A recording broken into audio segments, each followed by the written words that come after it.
It was jarring to see the scene of the massacre, or one of the scenes of the massacres, as well as to see the short film afterwards that showed more of innocent people getting killed. It was troubling in that movie, especially to see the joy experienced by the people that were killing innocent civilians, including kids and babies and defenseless people, essentially. So,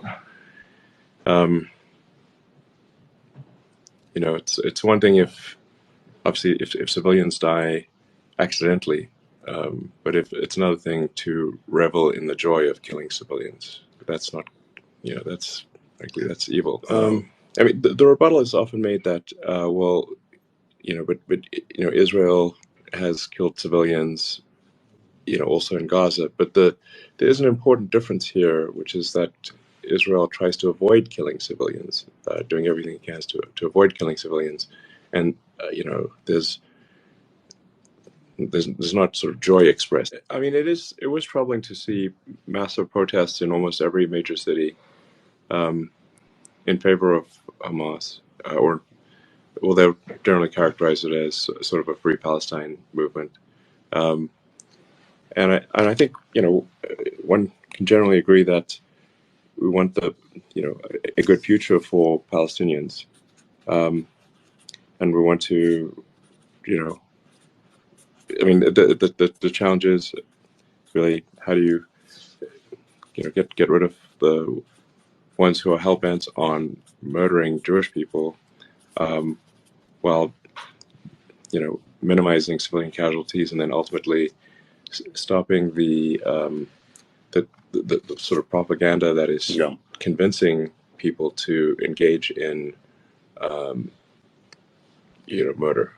So that at the end of the day, that's really essential, is to figure out, okay, how are they being trained to have to believe that murdering and having joy at the death of civilians is a good thing, and to stop that training.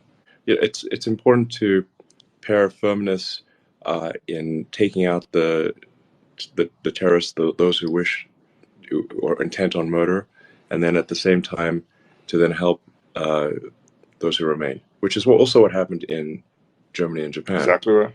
It's interesting because this is quite a rare thing in history. Usually, the victor pillages the loser, and if you look at it after World War I, the Treaty of Versailles was a big mistake, and it created immense bitterness in Germany, and it's part of what led to World War II.